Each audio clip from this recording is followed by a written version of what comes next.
YouTube. Baik, bismillahirrahmanirrahim. Assalamualaikum warahmatullahi wabarakatuh. Waalaikumsalam warahmatullahi wabarakatuh. Waalaikumsalam warahmatullahi wabarakatuh. Ya, selamat pagi dan salam sejahtera bagi kita semua. Jadi hari ini saya akan menyampaikan sosialisasi terkait dengan penyusunan tugas akhir yang berkaitan dengan kalau sekarang memang masih cakupan skripsi, tapi saya jelaskan nanti ada aturan-aturan yang memang berlaku, entah nanti di zaman kalian atau di waktu kalian ini akan berlaku atau tidak, kita tunggu aturannya, tapi yang jelas saya menamakan ini tugas akhir karena cakupannya tidak hanya skripsi. Di peraturan rektor nanti akan ada beberapa pilihan tugas akhir, tapi hingga saat ini panduan yang ada adalah berkaitan dengan skripsi. Jadi eh, saya tidak bisa juga memberikan apa namanya itu kepastian kapan. Yang jelas ada di aturan rektor dan ini harus saya sampaikan. Jadi hari ini saya berharap teman-teman mendengarkan dengan seksama gitu ya, sehingga tidak ada pertanyaan lagi yang muncul gitu ya, simpang siur beritanya gitu ya, bertanya ke siapa gitu yang tidak jelas sehingga tidak apa namanya itu tidak bisa dipertanggungjawabkan. Yang saya sampaikan di sini nanti silahkan Anda counter boleh gitu ya dengan aturan yang ada berkaitan dengan peraturan akademik UBB yang terbaru tahun 2024 yang baru disahkan September kemarin. Kemudian hari ini pun akan saya share apa namanya pemilihan ya, pemilihan tema, judul atau yang lainnya berkaitan dengan penyusunan tugas akhir dan pemilihan pembimbing. Ya, pembimbing nanti silakan memilih dulu boleh, tapi tetap keputusan akhir ada di program studi. Selaku apa namanya mengatur gitu ya, yang nanti akan di SK-kan rektor mulai semester ini, insya Allah sudah mulai akan di SK-kan rektor. Jadi tolong teman-teman harus jeli dan siap untuk mengambil persiapan tugas akhir ini. Jadi dasar peraturan dari penyelesaian tugas akhir atau tugas akhir ini adalah di Peraturan Rektor Nomor 7 Tahun 2024 yang disahkan bulan September yang saya ceritakan tadi. Memang di pasal 35 ayat 4 menyatakan bahwa masa studi untuk pendidikan program sarjana ini dirancang selama 8 semester atau 4 tahun dengan masa tempuh kurikulum paling lama 7 tahun akademik. Jadi ada paling minimal 4 tahun, dalam artian ini 4 tahun itu adalah 4 semester, sorry 8 semester, lalu paling tinggi adalah 14 semester. Namun gitu ya, Prodi mendorong mahasiswa untuk tepat waktu atau kurang dari eh, tidak bisa kurang dari 8 semester, tapi setidaknya sebelum 8 semester masih bisa lulus. Artinya pas berjalan. Bukan berarti 7 semester bisa lulus, Pak. Belum. Karena MBKM itu dilaksanakan di di waktu semester 7. Kemungkinan lulusnya belum, karena semester 8 baru Anda bisa mengambil tugas akhir gitu ya. SKS tugas akhir atau kita sebut sekarang masih skripsi. Jadi intinya adalah sekali lagi Prodi menekankan Anda lulus tepat waktu. Walaupun di sini tertera 7 tahun atau 14 semester, tapi Prodi tidak mengharapkan itu. Artinya, sekarang saya berikan Anda untuk berkomitmen lulus tepat waktu. Ya, tidak ada alasan mundur 1 semester, 2 semester dan sebagainya. Bila Anda tidak ada masalah akademik yang lain. Nanti saya tunjukkan apa aja misalnya terkait dengan persyaratan yang harus ditempuh mahasiswa untuk mengambil tugas akhir. Tapi sekali lagi Prodi menekankan harus Anda lulus tepat waktu gitu ya. 3 tahun 8 bulan misalnya 3 tahun 6 bulan boleh karena kan 3 tahun 6 bulan sampai 7 bulan boleh. Nah, yang penting masuk di semester 8 Anda usahakan bisa lulus. Bukan usahakan ya. Saya dorong Anda untuk lulus. Begitu. Kemudian, nah ini saya ceritakan lagi ke Anda semua bahwa di Peraturan Rektor Nomor 7 tadi, tahun 2024, tugas akhir mahasiswa gitu ya, tertera di bab 9 bagian ke-1 tugas akhir mahasiswa itu adalah bisa satu laporan karya tulis ilmiah, bisa skripsi, bisa prototype, bisa proyek, bisa publikasi, bisa prestasi, dan khusus S2, ini nggak ada ya, yaitu tesis. Kemudian ke A, B, C, D, E, F, G ini memang yang baru disusun, yang baru ada adalah skripsi. Jadi ketika saya berbicara detik ini, gitu ya, maka tugas akhir yang bisa dipilih sementara adalah skripsi. Namun, ini namun ya, di lain ketika Anda nanti berjalan, misalnya, itu ada aturan yang turunannya berkaitan dengan laporan kasus ini ya bagaimana, kemudian prototipe gimana, mekanisme dan prosedurnya, atau proyek bagaimana mekanisme dan prosedurnya, itu mungkin bisa dilakukan. Yang jelas, kalau menurut saya secara pribadi membaca aturan ini, semua itu tetap ditempuh ya dengan syarat harus adanya penelitian. Misalnya laporan karya tulis ilmiah, nggak mungkin Anda tidak melakukan suatu riset, minimal kajian studi pustaka. Skripsi jelas, gitu ya. Ini kenapa ada yang gabung ya, mahasiswa semester 4 ini?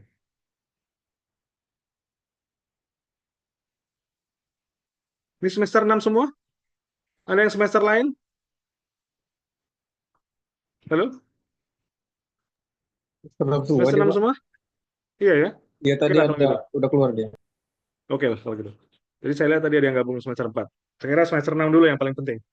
Jadi balik lagi bahwa semua termasuk prototipe gitu ya, prototipe itu membuat suatu rancang alat, bangun dan sebagainya itu memerlukan riset. Proyek juga demikian, melakukan suatu kegiatan. Kemudian publikasi apalagi. Kalau tidak ada risetnya, publikasi hanya sekedar publikasi tidak bisa, kecuali memang kajian pustaka, silahkan gitu ya. Lalu prestasi, nanti prestasi boleh didalami, nanti silahkan download peraturannya. Prestasi ini berkaitan dengan internasional dan nasional. Itu pun mekanismenya saya belum bisa pastikan bagaimana.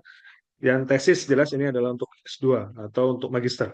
Tapi sekali lagi, detik ini saya bilang bahwa yang paling bisa dimungkinkan ada adalah skripsi. Ya, skripsi itu tadi balik lagi gitu ya, menyusun tugas akhir gitu ya berupa skripsi. Namun sekali lagi bahwa nanti bila ada aturan yang bisa berlaku ya ketika nanti berjalan, karena ini aturan sudah berjalan harusnya, dan ada turunannya, bagaimana mekanismenya nanti akan bisa berlaku. Begitu. Itu penekanan dari saya. Yang kedua, berikutnya adalah apa syarat tugas akhir mahasiswa? Di bagian kedua, pasal 42 menyatakan bahwa seorang mahasiswa atau mahasiswi diperkenankan ya, diperkenankan menyusun tugas akhir bila mana memenuhi syarat sebagai berikut.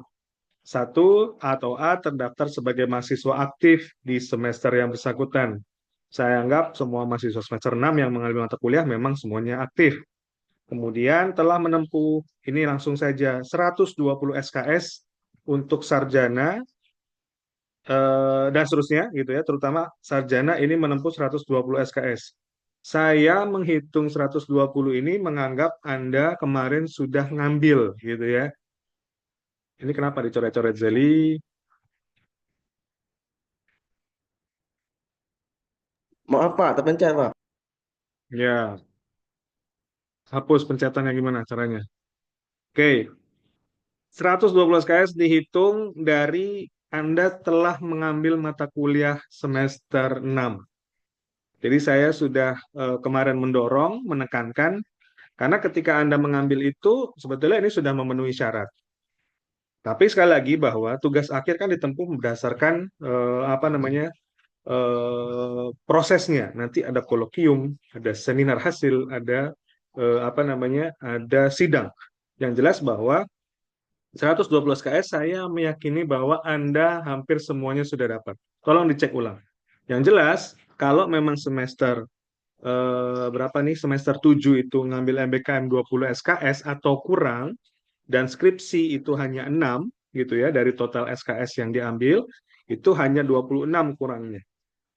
Mungkin gitu ya, dengan menambah ini tadi yang dengan tambahan mata kuliah yang kemarin diambil itu sudah mencukupi sekali. Makanya saya bilang tolong ambil lebih gitu ya. Walaupun sebenarnya targetnya 12, tapi ambil sampai 18, bahkan kalau bisa sampai 24, tidak masalah gitu ya. Nanti di belakangnya enak gitu. Kemudian IPK untuk program diploma sarjana sekurang-kurangnya adalah 2,0. Kalau memang IPK-nya mohon maaf ada yang di bawah 2,0 tidak boleh mengambil, perbaiki dulu setelah itu baru mengambil, ya, begitu. Kemudian mekanisme usulan tugas akhir. Nah, mekanismenya gitu ya, berdasarkan pasal 43, mahasiswa yang memenuhi syarat menyusun tugas akhir disebutkan dalam pasal 42, ini mengajukan usulan tugas akhir kepada koordinator program studi setelah mendapatkan persetujuan pembimbing akademik. Saya nyatakan ini oke, yang penting Anda sudah punya ide dan tujuan gitu ya, udah punya tema, boleh ikut pembimbing akademik atau memberikan minta persetujuan pembimbing akademik ataupun tidak ada masalah. Yang jelas nanti Anda harus membidik siapa yang mau menjadi pembimbing. Jadi pembimbingnya siapa gitu ya, maunya seperti apa dan sebagainya harus dikonsultasikan terlebih dahulu. Memang pembimbing akademik menjadi satu potensi ya yang perlu Anda manfaatkan dari beliau sehingga nanti ada arahan-arahan yang memberikan sehingga nanti tepat ketika memilih dosen pembimbing. Koordinator program studi mengajukan usulan penetapan jenis tugas akhir kepada fakultas melalui ketua jurusan untuk selanjutnya dilakukan penetapan sekurang-kurangnya 2 kali dalam 1 semester. Sebetulnya saya tidak berharap 2 kali, cukup sekali ini dalam 1 semester ini, itu sudah dapat SK pembimbing skripsi harapannya ketika nanti teman-teman sudah menentukan ya pembimbingnya siapa, atau bahasanya ditentukan, bukan menentukan, menentukan boleh, tapi ditentukan oleh prodi, sehingga ketika dibagi, Anda langsung tahu siapa pembimbing-pembimbingnya. Nanti akan saya ajukan SK untuk pembimbing dan pelaksanaan tugas akhir. Itu selanjutnya, waktu penyelesaian tugas akhir ini harus saya sampaikan. Kenapa? Ini penting. Pertama gitu ya, di pasal 44 ini menyatakan bahwa tugas akhir dalam bentuk karya tulis ilmiah, skripsi, prototipe, proyek dan sebagainya selambat-lambatnya ya dalam waktu 6 bulan. Untuk program diploma, 1 tahun untuk program sarjana, sejak penerbitan surat keputusan pembimbing. Jadi tugas akhir itu, ya, atau skripsi tadi, ya, kalau diambil skripsi, itu wajib diselesaikan 1 tahun setelah SK terbit. Pak, gimana kalau lebih dari 1 tahun nggak selesai-selesai, Pak? Bisa diganti pembimbingnya. Bisa diganti temanya. Jadi saya tekankan di awal. Saya tidak mau ketika nanti hilang-hilangan gitu ya, ujuk-ujuk di semester berapa begitu, ketemu pembimbingnya, bahkan pembimbingnya lupa. Ini bimbingan saya apa bukan dan sebagainya. Saya nggak mau seperti itu supaya teman-teman nanti ketika nanti selesai gitu ya, atau mungkin mau menyelesaikan itu tidak ada masalah. Dan Anda harus segera menyelesaikan gitu. Nggak ada alasan lagi bahwa 7 tahun itu bisa diambil, tidak. Ya, ini saya mengunci ini supaya teman-teman betul-betul harus konsen terhadap tugas akhirnya. Saya wanti-wanti betul. Jadi ini aturan ya, saya tidak omong kosong ya. Ketika nanti tiba-tiba misalnya datang di tahun keempat atau kelima, datang pembimbingnya bingung, lupa dan tidak tahu siapa ini gitu ya, atau benar apa tidak pembimbing. Pembimbing berhak menyatakan bahwa saya nggak membimbing lagi. Coba lihat SK-nya. Nanti SK akan saya coba untuk share ke teman-teman dan dipegang itu bahwa SK itu berlaku 1 tahun ya, berlaku 1 tahun. Artinya kalau 1 tahun itu tidak selesai, SK diperbarui lagi. Diperbarui dengan apa ya? Dengan pembimbingnya ganti gitu ya. Kalau pembimbingnya masih mau ya tetap begitu. Ini satu penekanan sekali lagi bahwa tidak ada lagi alasan bahwa mahasiswa tadi gitu tiba-tiba ujuk-ujuk ya ketemu pembimbingnya gitu ya 1 tahun SK habis kayak SIM-nya gitu tidak diperpanjang lalu minta bimbingan minta lulus gitu ya apalagi pada saat injury time ini tolong ditekankan ke Anda, saya tekankan ke Anda dan Anda harus memahami itu dengan seksama begitu ya. Kemudian untuk tugas akhir dalam bentuk publikasi bla bla bla ini publikasi. Ini penyetaraannya sampai 6 bulan. Nah, ini nanti urusan yang belum ada turunannya. Kemudian toleransi penyelesaian tugas akhir dalam bentuk laporan kalimat juga 6 bulan. Nah, poin 4 ya, pasal 4, panjangan waktu ditetapkan oleh rektor setelah mendapatkan usulan melalui dekan. Jadi teman-teman tuh nggak sembarangan.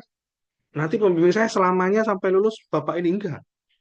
Kalau 1 tahun tidak selesai, prodi, gitu ya, keputusan prodi menyatakan bahwa Anda ganti pembimbingnya diganti, gitu ya. Nah permasalahannya apa kalau diganti? Diganti udah bingung lagi gitu. Misalnya sudah sampai di Semhas gitu ya. Semhas ternyata pembimbingnya nggak mau bimbing lagi, ganti orang lagi, Anda penyesuaian lagi gitu ya. Maka harus diselesaikan. Maka saya bilang tadi minimal gitu ya. 8 semester itu selesai harusnya. Kalau Anda buat SK semester ini, maka semester minimal 8 nanti itu sudah selesai gitu. Jadi tidak ada lagi alasan untuk tidak menyelesaikan. Nah, ini kalau mau lulus cepat ya, saya tidak apa tidak menjanjikan Anda lulus cepat, tapi Anda sendiri yang bisa menjanjikan ke diri Anda saya bisa lulus cepat. Gitu. Artinya menjanjikan itu artinya saya berani menjamin bahwa dosen itu standby tetap ada gitu. Artinya tetap di kampus dan tetap ada. Jadi kalau mencari dosen yang nggak ada ini masalah gitu.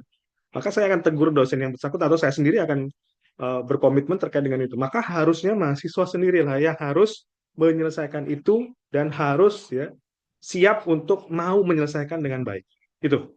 Kemudian yang poin 5, jika setelah perpanjangan waktu sebagaimana pasal 2 dan sebagainya, mahasiswa harus mengajukan ulang penerbitan surat keputusan pembimbing dengan memenuhi persyaratan khusus yang ditentukan oleh masing-masing fakultas. Fakultas pasti menyerahkannya ke prodi sekali. Saya yakin. Artinya prodi punya ketetapan bahwa 1 tahun tidak selesai. Ini warning kedua saya. 1 tahun tidak selesai, Anda ganti pembimbing. Dah, itu aja. 1 tahun tidak selesai, Anda ganti pembimbing. Kalau saya masih koordinator. Itu aja. Jadi kalau Anda tidak menyelesaikan itu, maka sekali lagi Anda ganti pembimbing saja. Kalau pembimbingnya yang sebelumnya masih mau, silakan. Kalau enggak pun, pembimbing berhak untuk menolak Anda. Nah, itu pentingnya. Kemudian, yang selanjutnya,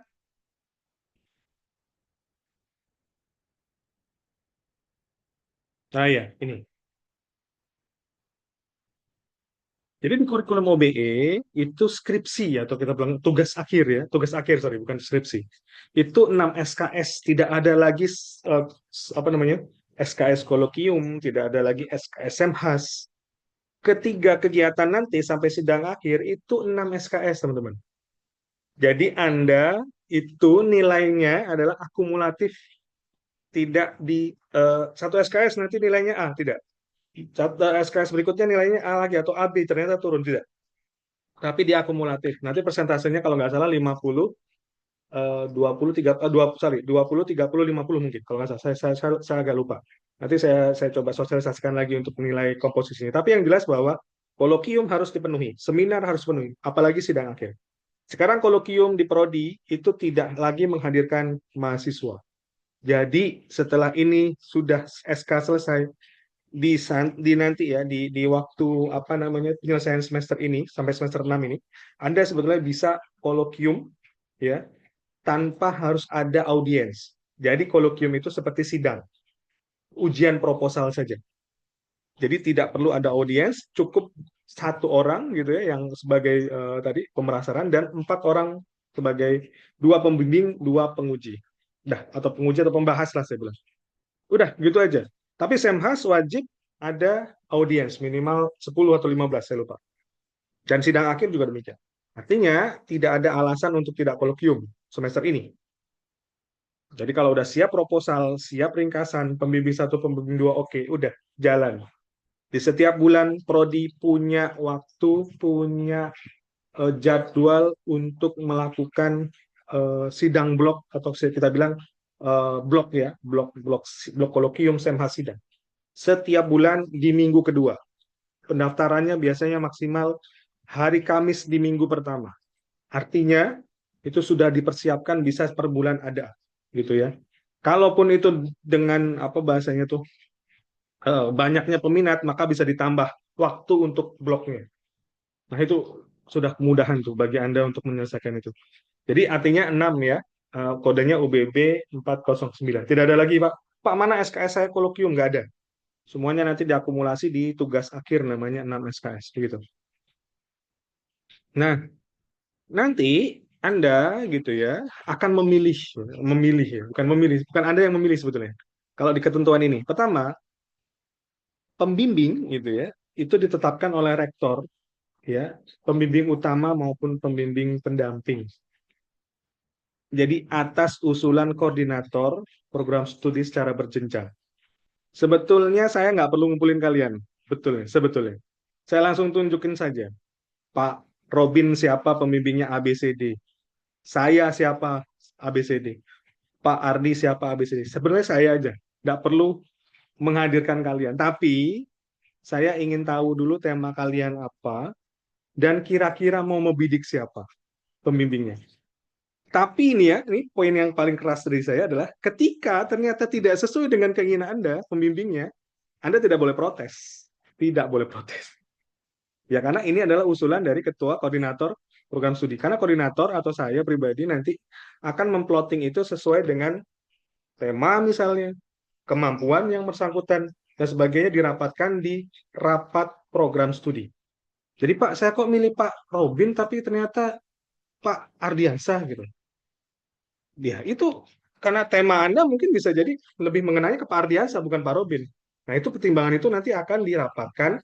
Artinya sebetulnya saya melihat tema dulu, melihat peluang dulu Anda itu mau kemana, ya, saya berikan Anda berpendapat. Setelah itu tapi tetap ditentukan. Nah, ini aturan ya. Sekali lagi bahwa Anda ketika protes tuh berpikir lagi gitu. Artinya ya memang itu sudah ditentukan karena memang adalah atas usulan koordinator.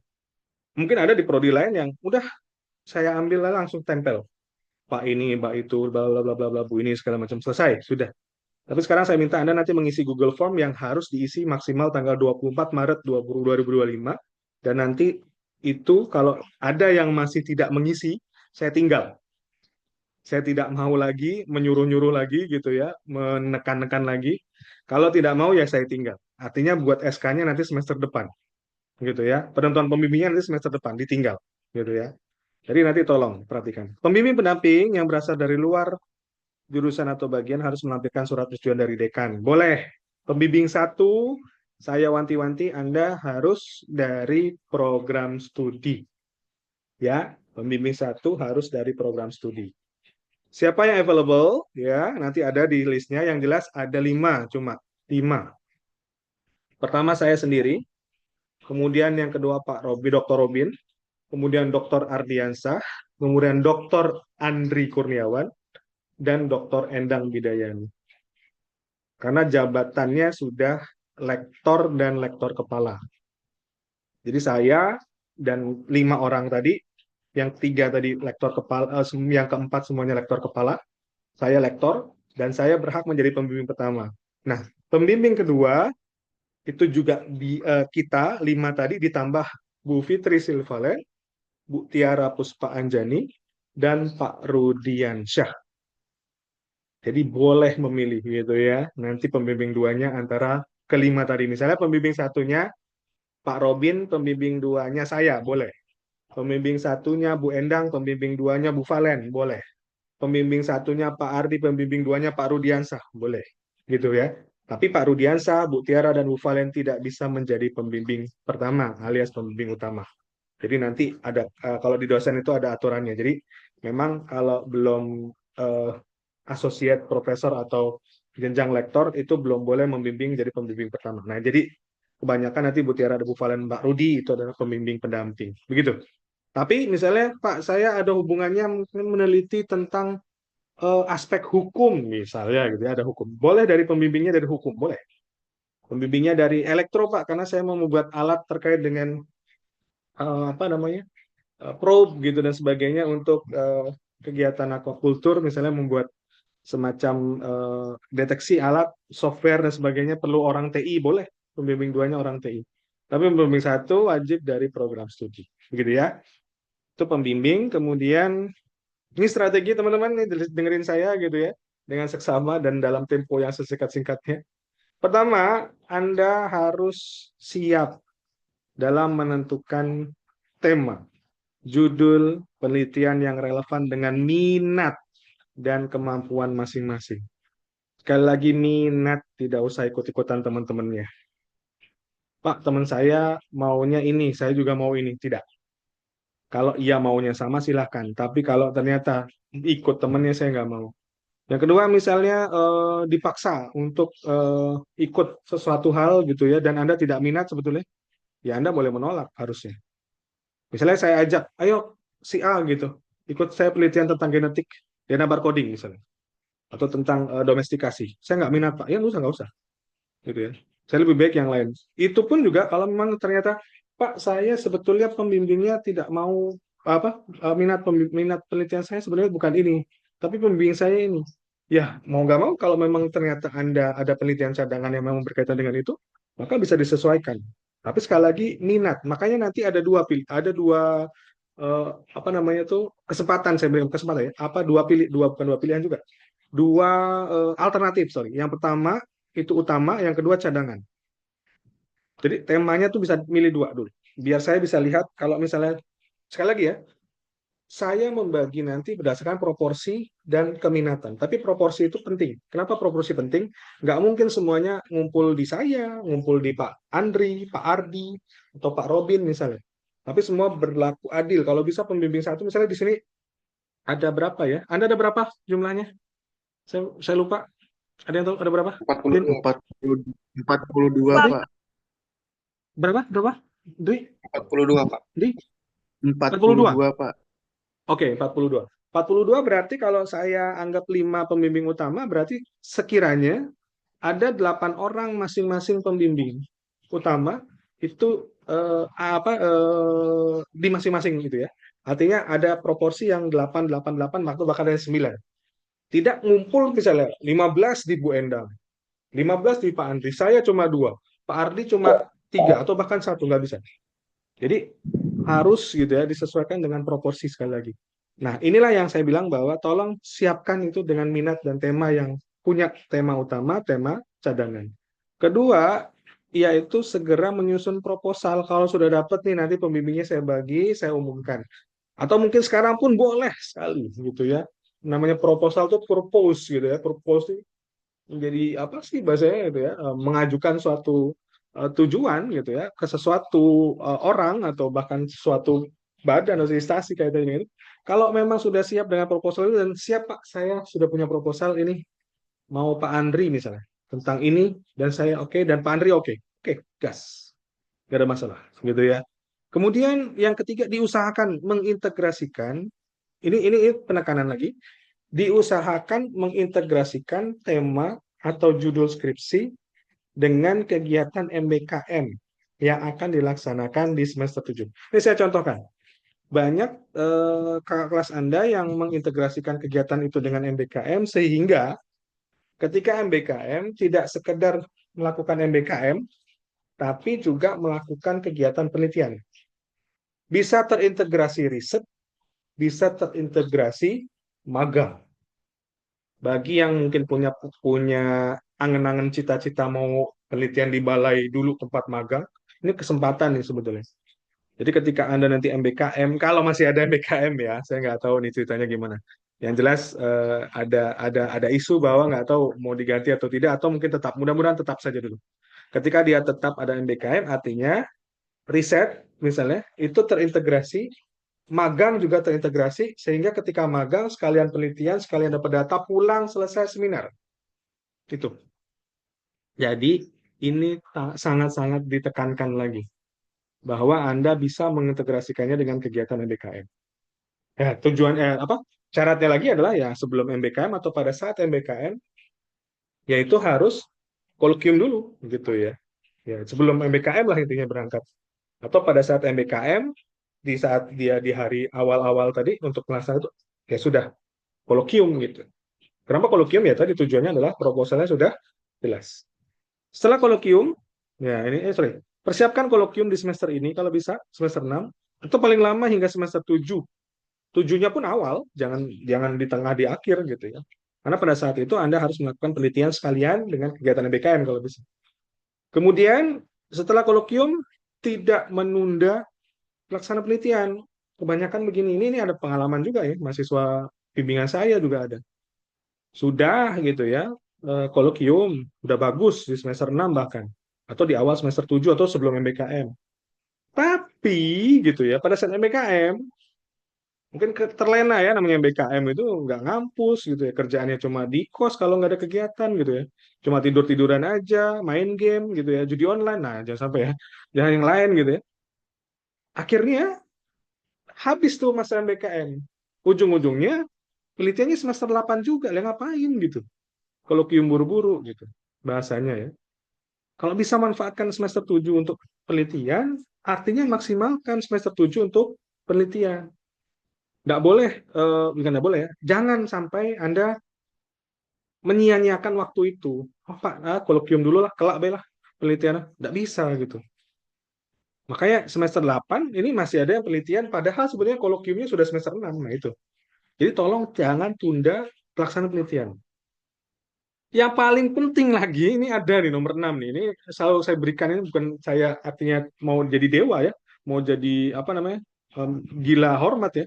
Tapi yang jelas bahwa kadang ada gitu ya mahasiswa yang sekar PDW lah kalau orang Jawa bilang tuh, seenaknya udelnya sendiri gitu ya, merasa sudah bayar, merasa sudah ini, mungkin merasa, mungkin ya, mungkin saya, tapi mohon maaf kalau kalau saya salah.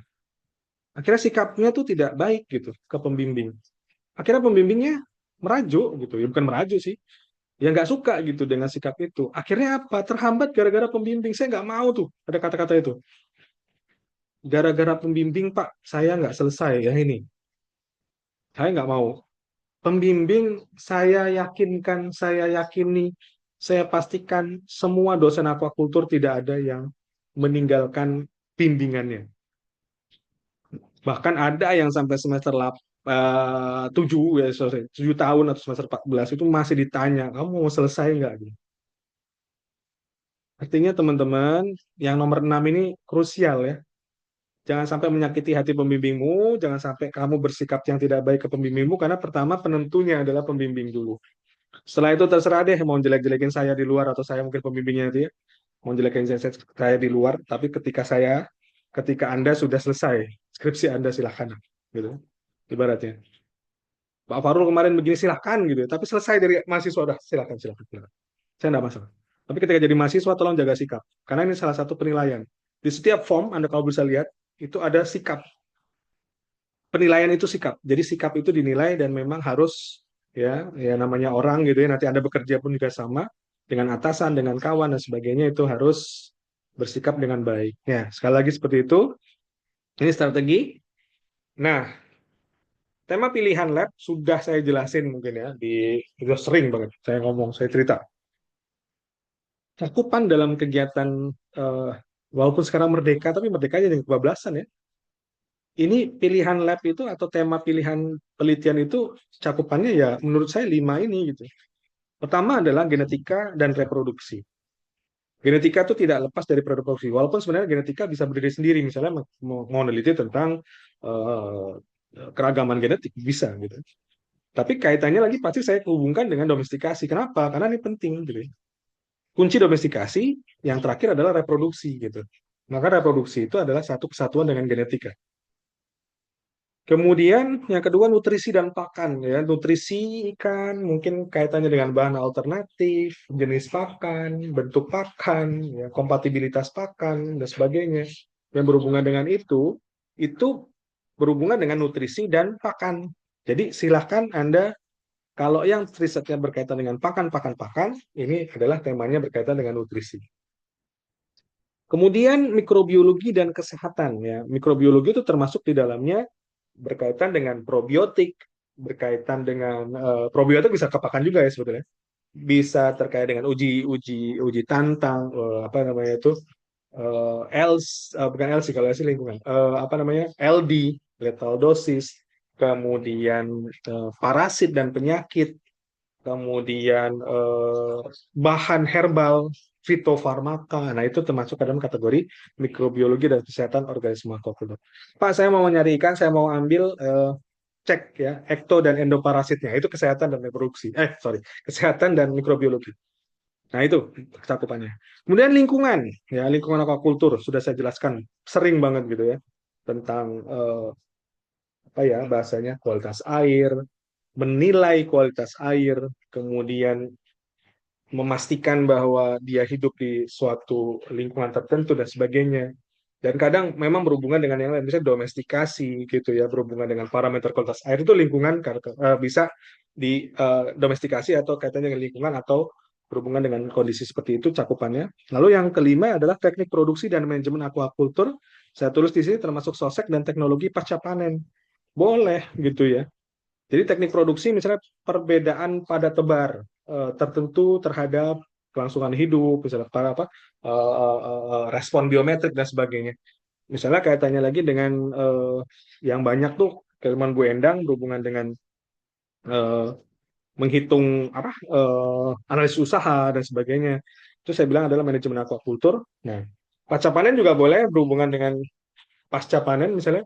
Ada kemarin yang riset tentang apa namanya nggak simpan ya waktu simpan apa tuh bahasanya tuh ikan ya segar untuk apa namanya menilai kesegarannya dengan bahan tertentu sehingga nanti bisa disimpan lama atau transportasi gitu ya menggunakan bahan tertentu pada jarak tertentu yang itu termasuk dalamnya teknologi pasca panen saya bilang masih walaupun ikannya bisa ikan benih atau mungkin ikan-ikan konsumsi begitu ya nah itu tema-tema yang bisa teman-teman ambil Pak sekarang berkembang lagi Pak ada IoT oh boleh gitu ya ada berhubungan dengan apa namanya tuh smart gitu ya, smart apa ya, smart fisheries gitu. Boleh gitu ya. Maka nanti ada kaitannya dengan ya semua cakupannya ada di tema yang saya sampaikan begitu. Teknik produksi dan sebagainya. Nah, itu berhubungan dengan tema dan pilihan laboratorium. Nah, ini silahkan Anda catat, Anda screenshot boleh, Anda scan boleh. Inilah yang nanti Anda harus isi maksimal tanggal 24 Maret 2025. Jamnya jam berapa, Pak? Jam kerja gitu, jangan jam malam-malam gitu ya. Jam kerja saya mintanya. Jadi, teman-teman mulai sekarang boleh mulai mengisi bagi yang sudah siap dan sudah ada temanya dan diisi eh, itu nanti ada apa? Pertanyaan-pertanyaan mungkin sudah bisa dilihat ya dibuka ya atau saya buka deh biar teman-teman tahu deh formnya, formnya.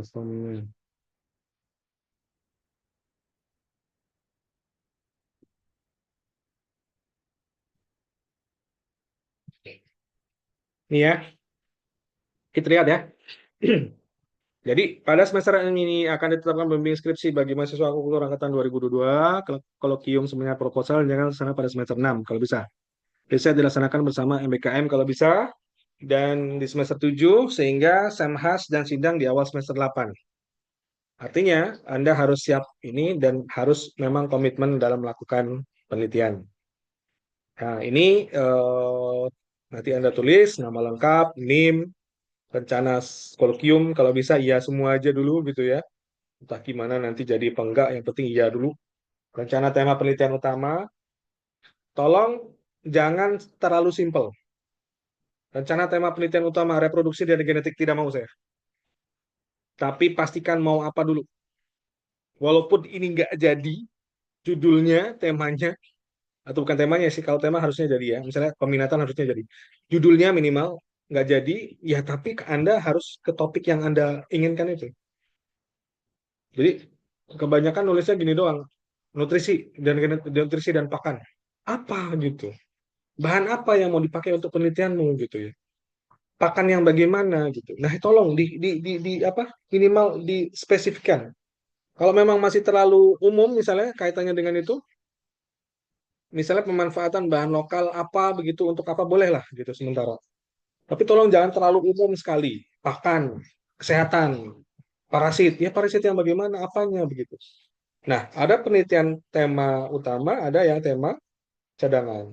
Wajib diisi, wajib diisi. Nah, ini saya bilang pembimbing apa namanya? Pembimbing ini Pak Rudiansa belum keluar ya. Pembimbing Pak Rudiansa sudah keluar. Pembimbing pilihan satu, nah ini saya bilang saya, Bu Endang, ini dokter-dokter semua saya. Kemudian pembimbing dua, ini bisa semua, termasuk ditambah Bu Tiara, Bu Valen, Pak Rudiansa. Jadi silakan memilih itu. Kemudian apakah Anda merencana skripsi MBKM di semester 7? Kalau memang iya, iya. Usahakan iya. Usahakan iya gitu ya. Walaupun saya nggak tahu bisa maksa apa enggak. Mau apa ya MBKM-nya? Ini boleh sambil sambil Anda pilih nih mau skema yang mana. Tapi yang biasa untuk apa bahasanya nih penyelesaian skripsi itu antara riset dan magang kalau menurut saya. Tapi bisa juga ya proyek kemanusiaan, mungkin di KKN juga bisa, bisa aja, nggak ada masalah. Pertukaran mahasiswa kayaknya agak susah ya, karena Anda harus ngambil mata kuliah di luar. Kemudian asisten mengajar jarang, udah nggak ada lagi akuakultur yang asistensi mengajar. KWU juga bisa, KWU ya, KWU ini bisa sambil Anda berwirausaha, ya sambil Anda melakukan penelitian begitu. Kalau memang yang berkaitan dengan sosek, enak sekali bisa masuk. Proyek kemanusiaan ini jarang, KKN tadi proyek independen. Proyek independen itu kaitannya dengan apa bahasanya tuh Anda mau melakukan kegiatan apa di luar gitu. Nah, ini ya formnya mulai sekarang silahkan diisi. Mau konsul boleh, ya, ke siapapun silahkan. Ke dosen PA apalagi dosen PA ini paling penting ya gitu ya. Tolong dimanfaatkan. Beliau juga dihonor untuk seperti itu gitu ya. Jadi Anda wajib minta konsultasi nggak apa-apa gitu ya. Nanti kalau dosen PA-nya gimana-gimana bilang saya ya. Itu terkait dengan ini. Ada sedikit tadi yang perlu saya sampaikan lagi terkait dengan ini. Oke.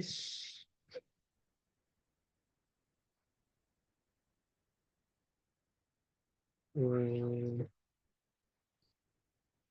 ini tolong di-scan ya. Sudah di-scan atau sudah di copy atau sudah di screenshot semuanya? Sudah di screenshot, Pak.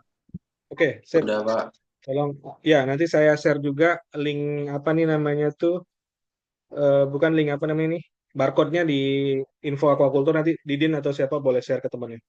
Ya ini ya, tanggal 24 Maret. Nah, ini terakhir teman-teman, ada satu yang perlu saya sampaikan ini, dan ini menjadi satu kewajiban yang harus saya eh, sampaikan berkaitan dengan aturan. Pertama, yang nanti ketika Anda sudah siap mau melaksanakan ujian akhir atau ujian tugas akhir, maka pasal 49 ini sudah berlaku. Dan memang harus berlaku ya, karena ini adalah aturan.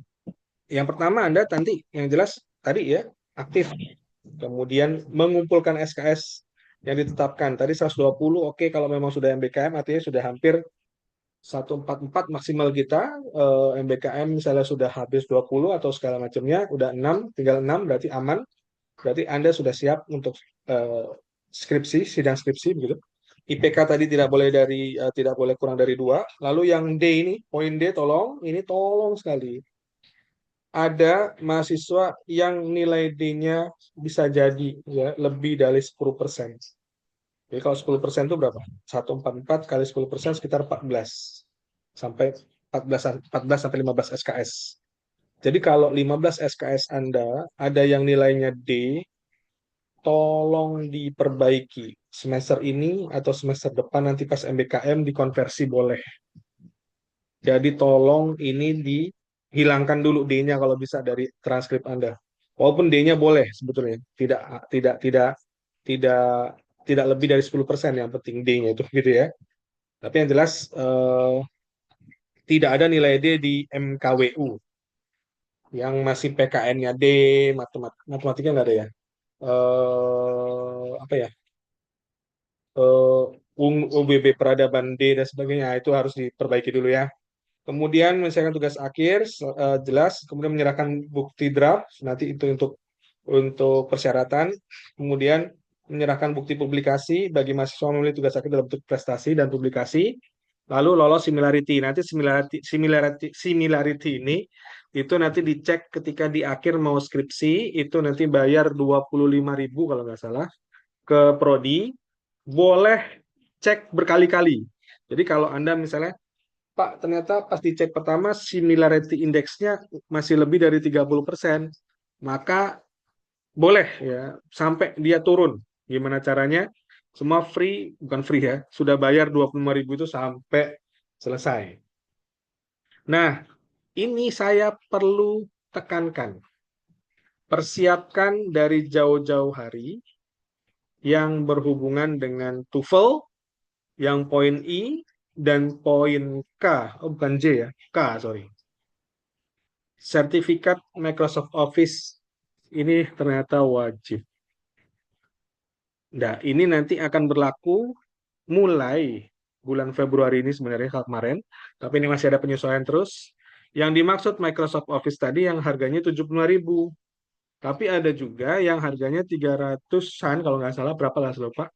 Itu bisa dipakai sebagai pendamping ijazah dan nanti Anda itu sertifikatnya, license-nya bagus. Artinya bisa dipakai untuk pengalaman. Tapi kalau yang 75.000 hanya syarat aja. Hanya berlaku untuk UBB. Kemudian kalau bahasa Inggris, EPT namanya, ya. English Proficiency Test, UBB, UEPT, UBB, English Proficiency Test. Nah, itu bayarnya 50.000, nggak salah ya, 50.000. Sudah boleh nih ya, diselesaikan atau mungkin menempuh ya,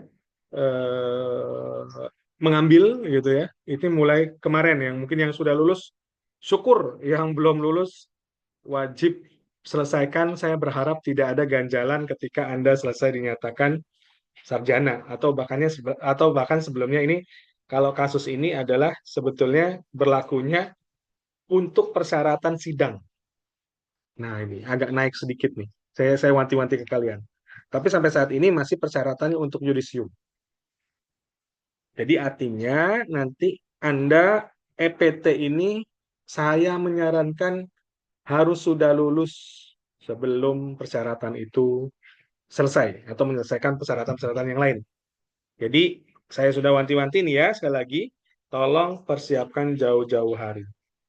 EPT itu berlaku sampai Anda selesai. Jadi kalau udah lulus 400 ya, 400 minimal 400 berarti bisa dipakai sampai kapanpun Anda lulus, termasuk juga sertifikat Office ya, pelatihan Office yang kalau nggak salah 75.000 kalau versi yang terakhir saya informasikan, atau mau punya tabungan banyak atau punya uang, ikut aja yang 350.000 atau 300.000 itu nanti lisensinya itu dari Microsoft langsung dan bisa dipakai untuk kerja. Nah, itu boleh.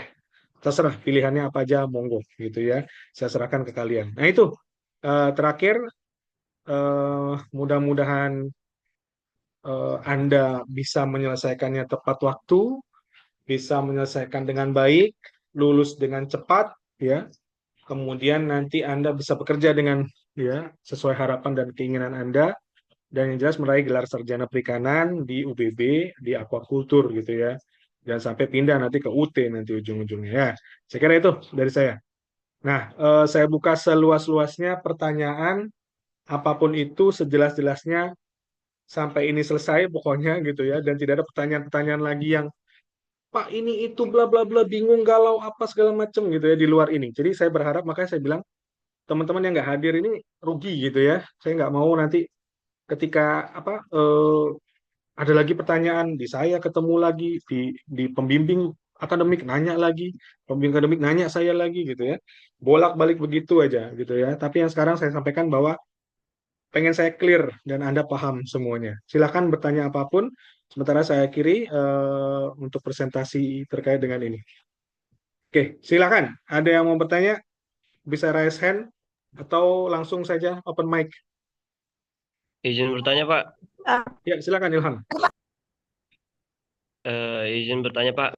Di semester kemarin kan ada mata kuliah Bapak yang kita disuruh bikin judul dan suruh bikin sampai bab 3 kalau nggak salah. Itu boleh kita pakai atau nggak Pak buat judul nanti? Oke, baik. Itu aja pertanyaannya. Iya Pak. Nanti Oke. dilanjut lagi kalau udah selesai. Baik. Ya, baik. Kemarin kan sudah ada latihan ya, membuat proposal. Nah, latihan itu sebetulnya memang pertama untuk kuliah kemarin ya, untuk rancangan penelitian dan sebagainya. Yang kedua, memang saya menyarankan kalau memang bisa menjadi satu bagian tema atau bukan bagian lagi. Kalau itu memang sudah dibidik sebagai tema, artinya silakan dilanjutkan. Malah lebih baik menurut saya. Tapi kalau Pak mau ganti yang lain ya silakan juga. Saya nggak ada ini ya, nggak ada larangan untuk itu. Tapi kalau mau pakai yang itu silahkan sekali gitu ya. Bahkan kemarin kalau sudah mateng gitu ya dan sudah tetap gitu ya, ya nggak masalah pakai aja Ham gitu ya. Tapi kalau nggak lagi nggak masalah juga, silahkan apa namanya, silahkan mengganti gitu ya, atau bahasanya silakan mencari tema yang lain. Artinya penyempurnaan itu balik lagi ketika nanti misalnya ya ini akan ada proses nih teman-teman. Nah, tolong jangan baper. Ketika misalnya tiba-tiba Anda mengajukan A, pembimbing nggak setuju. Oh, udah capek-capek gini-gini, ternyata nggak setuju. Yakinlah bahwa itu adalah terbaik buat Anda.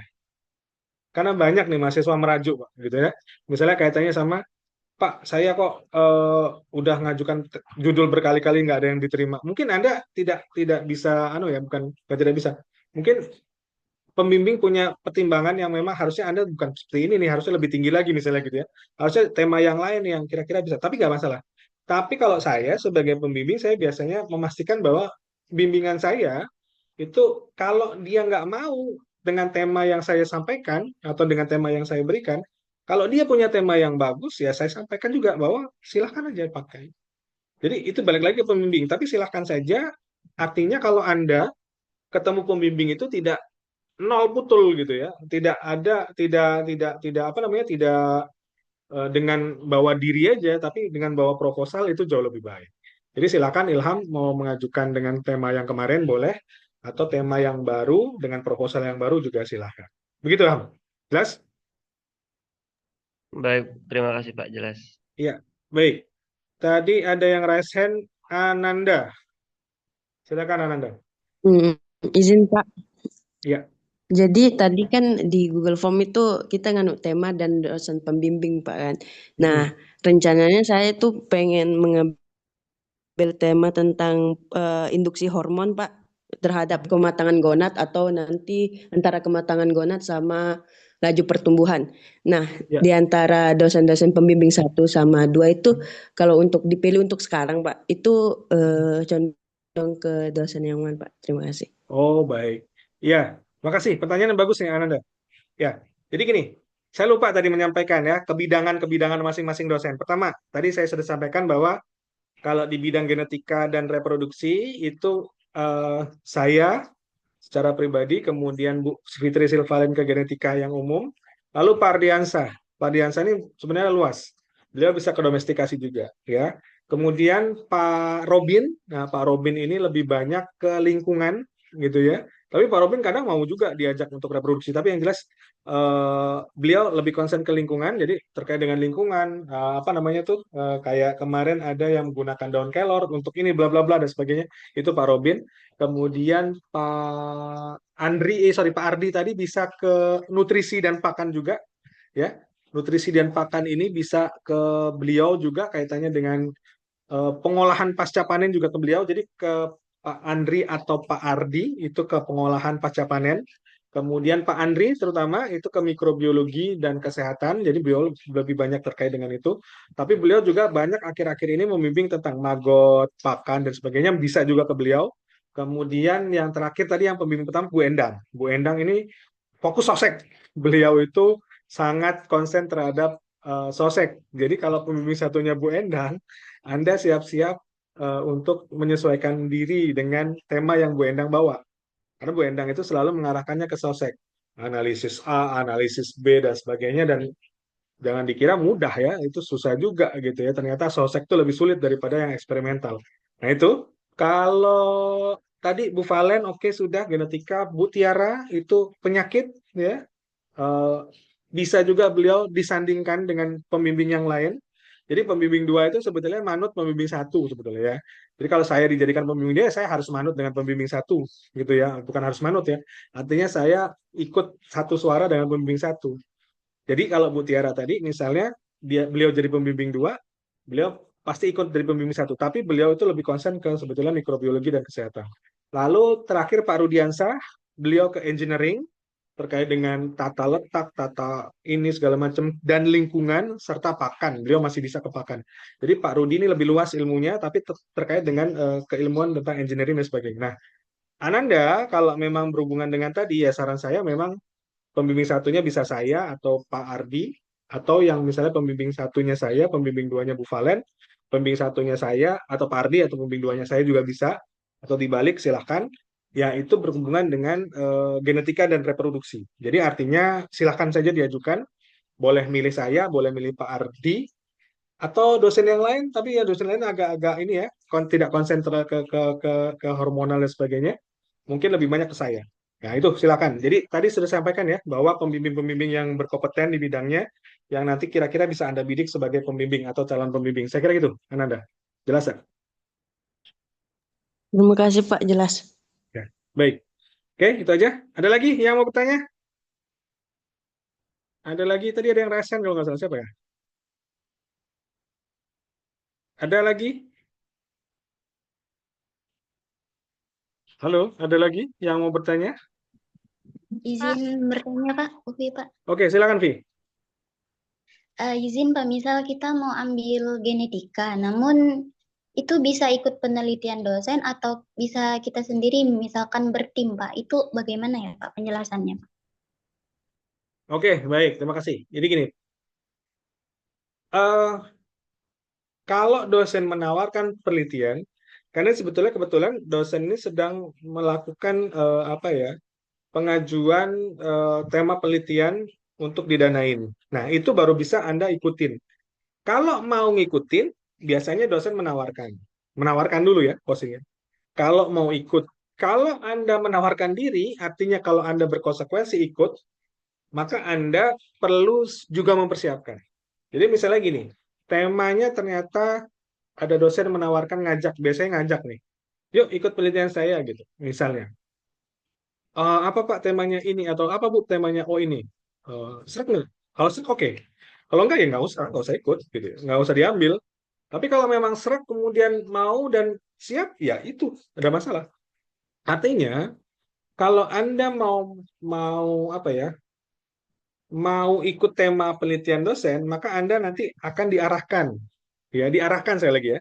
Diarahkan dan nanti mungkin bisa jadi dibantu untuk hal kaitannya dengan bahan, alat dan sebagainya yang mungkin tidak ada dan mungkin Anda perlu bisa membeli atau tidak membeli gitu ya. Sehingga nanti ketika Anda mau melakukan penelitian ya temanya sama dengan satu peta jalan dengan dosen yang Anda ikuti. Tapi memang kebetulan dalam waktu dekat ini kita dosen-dosen ini masih dalam tahapan apa namanya tuh pengajuan ide penelitian. Sama Anda tuh saya ya dosen itu selalu setiap tahun itu eh, mengajukan tema penelitian. Pertama untuk pendanaan, yang kedua adalah untuk memastikan bahwa kebidangan keilmuan saya tetap berjalan. Nah, itulah nanti peluang Anda kalau ingin ikut. Kalau ingin ikut. Tapi biasanya kalau sudah dapat baru ada tawaran. Bisa jadi tema yang saya ambil tahun ini berbeda dengan tahun sebelumnya. Atau dosen yang tahun ini misalnya konsen di genetik belum tentu ya sama-sama genetik, bisa jadi berubah ke domestikasi atau mungkin kalau Bu Endang misalnya hubungannya dengan blue economy gitu. Kadang Bu Endang juga meneliti tentang sistem budidaya, kadang saya juga meneliti tentang pakan gitu. Tergantung dari kondisinya. Artinya Ufi, kalau nanti memang mau ikut penelitian dosen, pastikan dulu dosennya menawarkan apa.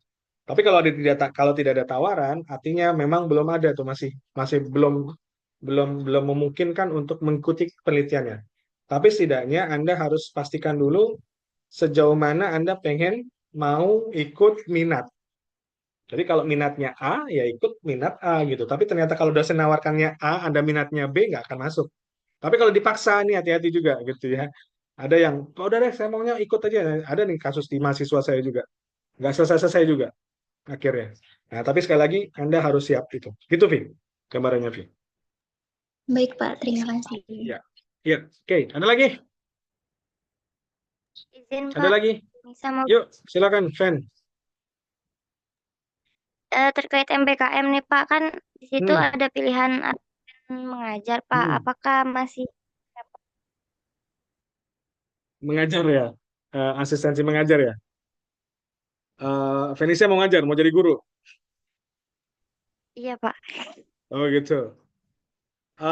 Kemarin pernah di awal MBKM pertama itu ada kakak kelas Anda yang ngambil skema asistensi. Cuma memang asistensi mengajarnya itu di TK, TK dan SD. Itu evaluasi prodi waktu itu jurusan masih ya, waktu itu sangat tidak relevan dengan kebidangan keilmuan.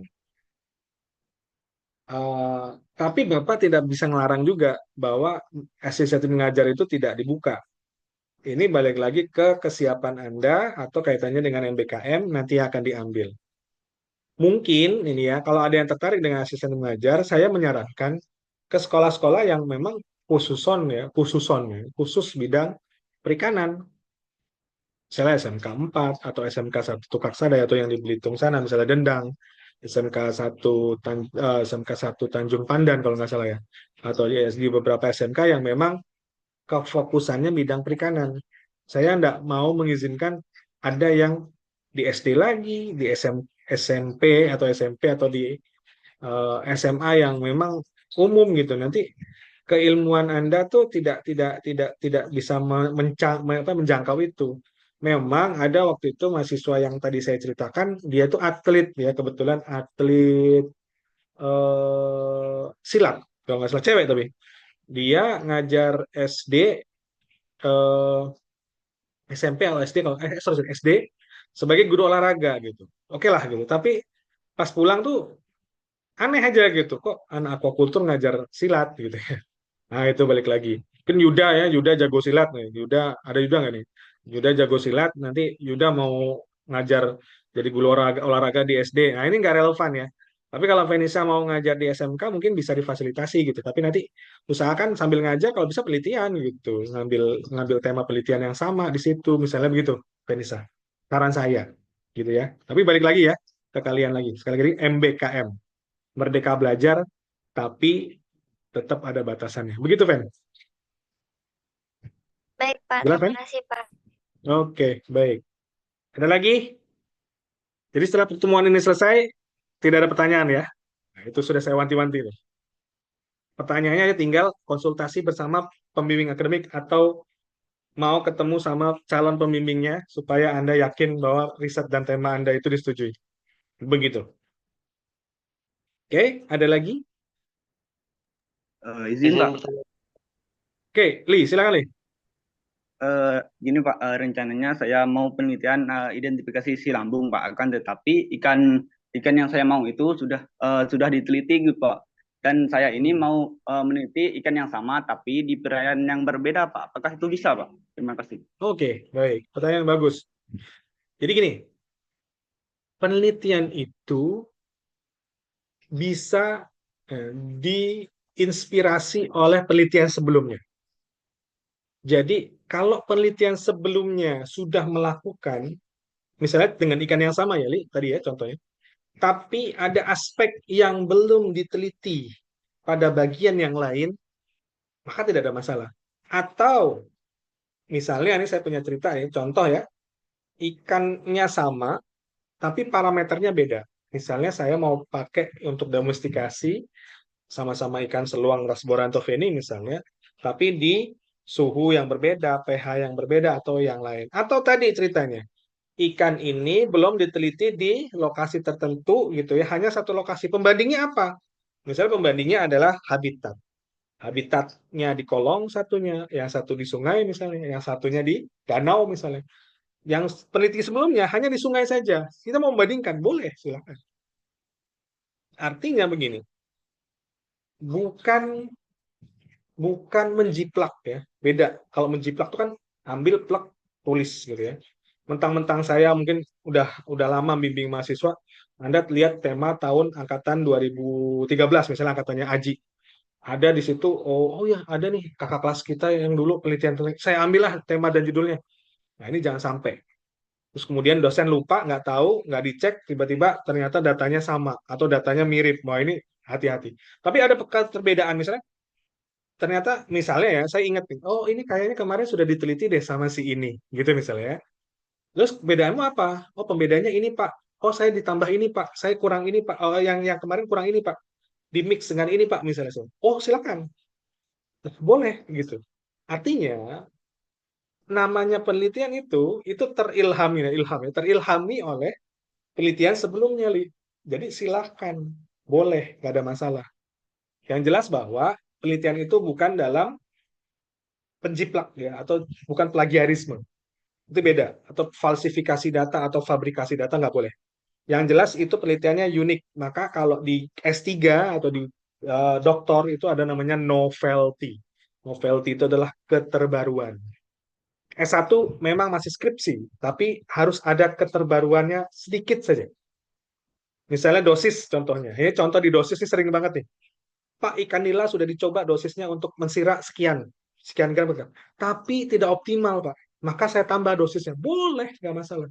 Di penelitian kamu, dosis yang ini dipakai, tapi ditambah dosisnya dengan dosis varian yang lain, silahkan. Jadi boleh ya, artinya tidak ada batasan bahwa sudah pernah dilakukan, tapi keterbaruannya apa yang akan dilakukan. Itu kuncinya, keterbaruan atau novelty. Jadi silakan Ali kalau mau seperti itu, nanti bisa dikonsultasikan ke siapa, misalnya ke pembimbing yang cocok, nanti apa temanya, nanti bisa tuh, nantinya begitu. Ya, jelas Li? Baik, terima kasih Pak. Oke, sip. Ada lagi? Ya, Ham, silakan Ham. Izin bertanya lagi Pak, ini Ya. mengenai MBKM dan penelitian ini yang dilakukan secara langsung kan. Kalau misalkan Ilham kan mau ngambil tentang anggaplah misal pemijahan gurame nih Pak, gurame. Nah, terus Ilham ngambil magang, MBKM-nya ngambil magang. Nah, itu apakah nanti lokasi magangnya bakal diarahin dari jurusan disesuaikan dengan penelitian Ilham atau Ilham harus nyari lokasi sendiri, Pak? Terima kasih. Oke. Ya, baik. Jadi begini, namanya magang itu kan sebetulnya kegiatan melakukan kegiatan yang ada di lokasi tertentu, mengikuti dan menduplikasi dan melakukan apa ya, suatu improvisasi misalnya. Nah, magang ini artinya Anda kan memilih ya, memilih untuk mau di mana. Nah, mau di mananya itu kalau bisa proposal yang di apa namanya kan nanti ada ya semacam proposal juga ya kalau magang tuh ada mungkin sedikit ya untuk MBKM dan laporannya. Artinya Anda bisa sisipkan dengan proposal penelitian di tempat lokasi magang yang Anda akan tuju. Dosen sepertinya tidak memberikan arahan. Oh di sana aja, oh di sini tidak. Tapi kalau Anda mau ini contoh nih, ada mahasiswa bimbingan saya, dia magang ngambil MBKM di Jakarta, PPSHP gitu. Kemudian dia magang, kebetulan dia pengen penelitian di sana. Ya sudah, saya akan nih sebentar lagi seminar. Artinya dia ya boleh memilih lokasi magang sesuai dengan keinginannya. Tapi dosen bisa mengarahkan, tapi tidak sepenuhnya, oh kamu harus ke sana, tidak. Jadi balik lagi bahwa Ilham nanti misalnya mau penelitian tetap di mana? Kemarin di Muntilan ya. Muntilan boleh. Silahkan ke Muntilan. Lalu temanya apa? Temanya nanti akan saya bawa sekalian skripsi saya. Boleh gitu. Atau magang tok gitu ya, silahkan. Tapi saran saya balik lagi tadi ya. Tolong disesuaikan, bukan sesuaikan, diintegrasikan dengan kegiatan MBKM. Sehingga nanti dapat data di sana, pulang bawa data, kemudian nanti bisa dibahas dan nanti apa namanya? Diolah menjadi bahan skripsi. Jadi itu. Balik lagi ya. Seperti itu Baik. gambarannya. Jelas ya? Jelas, Pak. Jelas. Terima kasih, Pak. Oke. Baik. Masih ada lagi? Ini yang diam-diam saja jelas. Jangan diam-diam menghanyutkan nanti ya. Ada lagi? Izin Pak, izin bertanya Pak, Ufi Pak. Oke, boleh, Vi. Silakan, Vi. Ufi rencananya mau ambil ini aja Pak, identifikasi si lambung, namun masih bingung dengan ikan yang mau diambil sama lokasinya itu Pak. Nah, terus rencananya juga pembimbingnya itu termasuk ke Bapak juga Pak. Itu bagaimana ya Pak untuk ikannya Pak? Soalnya banyak teman-teman yang masih bingung juga mau ikannya itu Pak. Oke, baik. Jadi gini, teman-teman kan sudah punya tema ya. Usahakan tema itu sudah ada, artinya sudah ada bidikan siapa yang mau dijadikan pembimbing. Yang kedua tadi kaitannya dengan judul atau mungkin tema, boleh. Kalau ikan apa, tolong kalau bisa itu cari dulu. Riset dulu. Riset itu dalam artian mencari. Oh, sudah pernah diteliti ikan apa aja sih, gitu ya. Yang jelas, kalau kaitannya isi lambung, kemudian domestikasi, dan sebagainya. Ikan lokal di Bangka itu kalau semua, saya udah bilang begini, kalau semua ngambil tema ikan lokal isi lambung, ya itu masih ada sekitar 90-an spesies. Artinya banyak banget, Vi. Boleh tuh diambil, salah satunya comot dah gitu ya. Artinya ikan apa ya? Ikan yang memang benar-benar sudah dipertimbangkan gitu. Kalau saya kalau saya pribadi ya, kalau misalnya jadi saya pembimbing, saya akan bebaskan juga mau apa. Udah baca berapa banyak jurnal gitu. Jadi saya tuh pernah cerita ya, dosen saya tuh kalau ketemu misalnya bimbingan, ada salah satu dosen saya di IPB, kalau dia ketemu datang bimbingannya, datang ngasih proposal, ditanya bla bla bla bla bla bla bla, Mbak, nah, gitu ya. Ada pertanyaan misalnya, nggak bisa jawab, langsung disuruh keluar, ikro, dia bilang, baca, baca dulu, ya, cari jurnalnya dulu, mau apa, mau penelitian apa, baca, ikro, dia bilang gitu. Jadi disuruh keluar lagi, besoknya datang lagi, sudah berapa banyak jurnal yang dibaca. Nah itu, ada lagi yang tipikalnya beda lagi, lihat dia daftar pustakanya dulu. Ini kamu baca jurnal ini apa isinya? Nggak bisa jawabnya pulang, ikro, dia bilang. Ya. Jadi artinya Vi, tolong riset kecil-kecilan dulu. Jangan bingung. Jangan bingung tuh artinya, Pak saya bingung mau ikan apa terserah Bapak. Saya nggak mau juga seperti itu. Kecuali saya punya tema ya. Oh nih, saya ada punya ikan ini. Ambil, mau nggak? Nggak mau oke, nggak mau oke, nggak mau ya sudah. Kan gitu ya. Tapi kalau Anda punya eh, istilahnya tema tadi, tolong pastikan dulu mau yang mana, nanti konsultasikan. Kalau memang pilihannya jangan satu, misalnya dua atau tiga alternatif, silahkan. Sehingga pembimbing nanti bisa mengarahkan.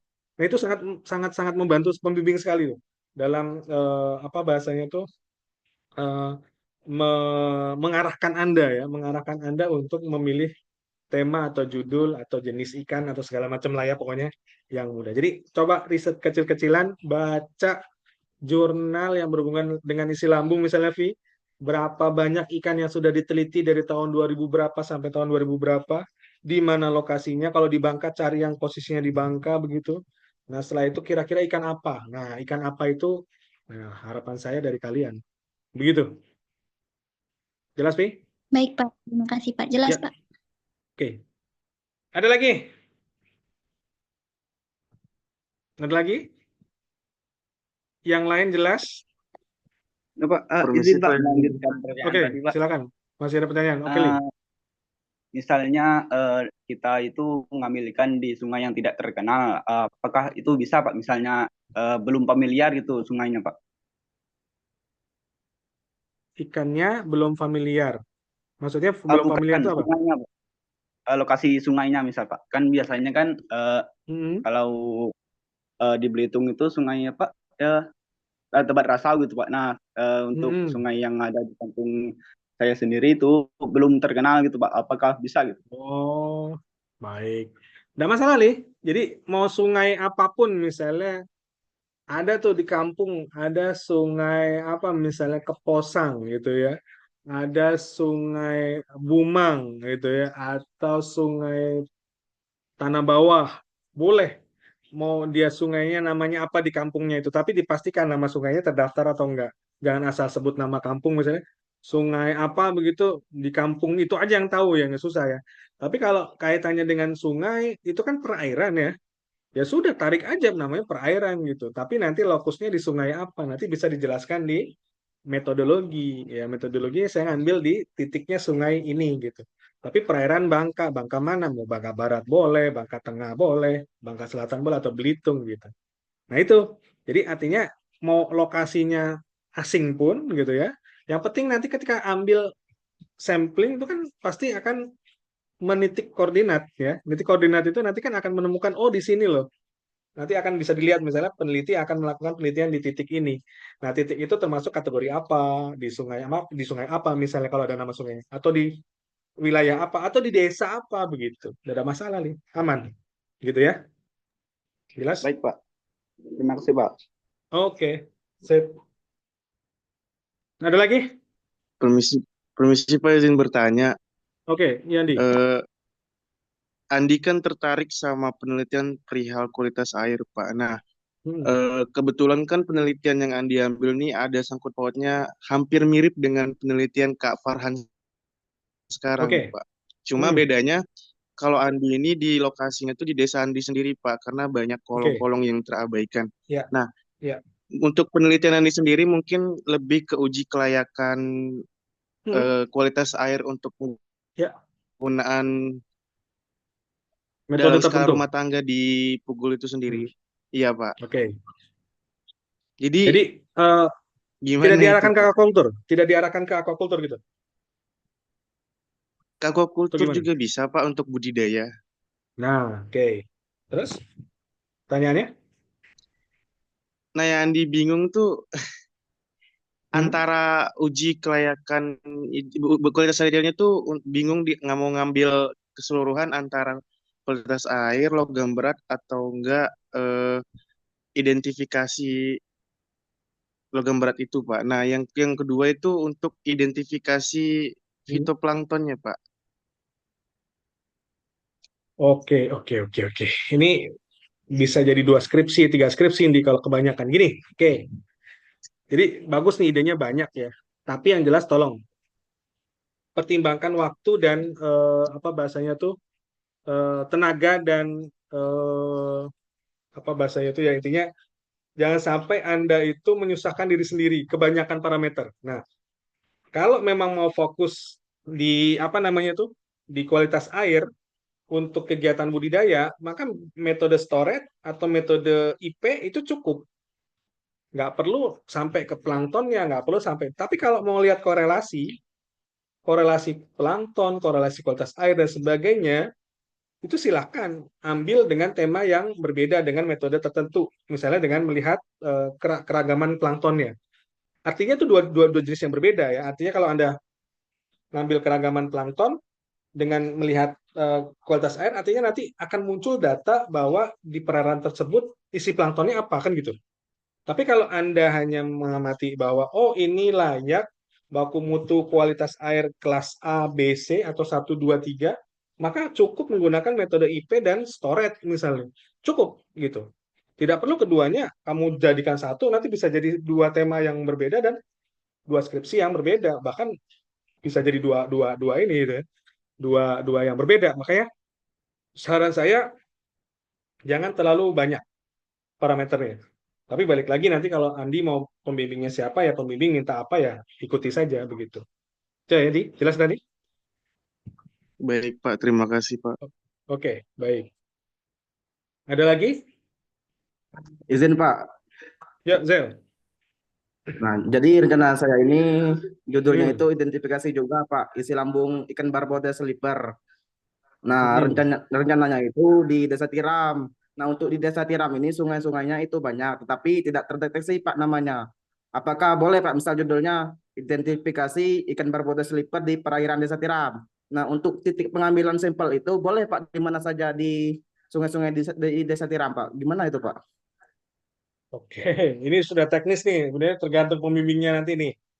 Artinya gini Zel, balik lagi ya, tadi pertanyaannya hampir sama dengan Ali. Bahwa lokasi itu cakupannya boleh habitat yang berbeda atau lokasi yang memang berbeda. Ya, lokasi dalam artian tuh misalnya desa A dengan desa B, tapi dia punya karakteristik yang berbeda. Artinya begini, mengambil sampel itu kan di lokasi yang memang spesifik. Artinya spesifik itu bisa jadi berbeda dengan lokasi yang lain. Boleh menyebutkan ya desa Tiram boleh, tidak ada masalah. Kabupaten Bangka Selatan boleh gitu ya dan sebagainya. Tapi titiknya bagaimana? Nanti titiknya koordinasikan dengan pembimbing baiknya. Sehingga nanti ketika kamu disuruh ngambil data, ngambil sampel, oh betul ternyata yang diambilnya adalah di satu lokasi di desa aja gitu. Tapi kadang misalnya, oh nggak cukup desa nih, cukup di aliran sungai, misalnya aliran sungainya panjangnya bisa berkilo-kilo gitu ya. Maka diambil titik A di hulu, misalnya di tengah, kemudian di hilir misalnya. Nah makanya kalau terkait dengan teknis seperti itu, nanti ke depannya lebih banyak konsultasinya ke pembimbing. Tapi yang jelas boleh-boleh saja mengambil bahasanya tuh desa misalnya ya, kabupaten atau perairan yang berbeda, nah itu tidak ada masalah gitu. Begitu Zel. Baik Pak, terima kasih. Oke, ada lagi? Cukup? Ada nih? Apa Izin lagi? bertanya Andi, lagi, ada Pak. Ini pertanyaan lagi? Yuk, untuk boleh. mengenai Microsoft Office tadi, Pak. Nah, kan ada beberapa teman juga yang Hmm, di angkatan 22 ini kan udah mengikuti yang 300.000. Nah, iya, kalau misalkan udah ngikut 300.000, nggak perlu lagi ngikut 75.000 ya, Pak? iya betul sekali. Jadi udah itu dipegang itu sebagai syarat dan sudah cukup. Makanya saya bilang kalau berkelebihan rezeki Kalau mau lebih bagus lagi, dapat sertifikat tadi dan memang dipakai nanti untuk kerja bisa, silakan ambil yang agak mahal dikit gitu ya. Mahal ya, mahal ya bukan mahal dikit ya, mahal boleh. Atau pengen hanya untuk syarat saja, silakan ambil yang 75.000. Artinya kalau Andi dan kawan-kawan sudah ngambil yang tadi sertifikasi tadi, karena sertifikasi itu kan ada pelatihannya baru ujian ya. Nah ini sama, prosesnya juga sama, tapi yang tadi lebih banyak diakui, bukan lebih banyak, lebih bisa diakui untuk kerja dan sebagainya dibandingkan yang 75 tadi hanya untuk syarat saja gitu. Yang penting lulus dari ya tadi ya eh, penggunaan Microsoft bukan Office tadi ya, Microsoft ya sorry bukan Microsoft Office oke lah. Microsoft Office yang memang PPT, kemudian PowerPoint, kemudian Excel dan Word gitu ya. Sekira itu nih, aman nih kalau udah punya itu nih. Begitu. Baik, Pak. Terima Yes. kasih. Oke. Sudah ya? Oke, kalau sudah tidak ada pertanyaan lagi, mohon mulai detik ini atau sekarang silahkan mengisi Google Form yang sudah saya share tadi. Ditunggu sampai tanggal 24 jam kerja ya, sampai jam 4 sore pokoknya. Atau jam 3 kalau di puasa ya. Sampai jam 3 sore, tanggal 24. Silahkan diisi mulai sekarang kalau mau konsultasi boleh ke pembimbing yang akan dibidik atau ke dosen pembimbing akademik. Saya kira itu semuanya. Jelas? Jelas? Halo, jelas? Jelas, Pak. Jelas, Jelas Pak. ya. Oke, baik kalau gitu. Ya, mudah-mudahan eh, bermanfaat gitu ya. Sekali lagi, saya harus punya quote yang selalu saya sampaikan di kelulusan Anda gitu ya. Pasti saya bilang lulus itu pasti, cepat itu pilihan. Jadi silahkan Anda mau lulus 7 tahun boleh gitu ya. Tapi kalau cepat kurang dari 7 tahun atau bahkan 4 tahun cukup, maka silakan itu pilihan Anda. Saya kira itu dari saya. Terima kasih atas perhatian dan atensinya. Mungkin masih ada yang belum bergabung. Mudah-mudahan ini bisa saya upload di YouTube. Nanti silakan dengarkan lagi kalau memang perlu untuk penjelasannya. Dari saya akhiri. Mohon maaf bila ada kesalahan. Wabillahi taufik walhidayah. Wassalamualaikum warahmatullahi wabarakatuh. Waalaikumsalam warahmatullahi wabarakatuh. Terima kasih, Pak. Selamat siang, selamat Terima pagi, kasih, dan Pak. saya akhiri semuanya. Thank you.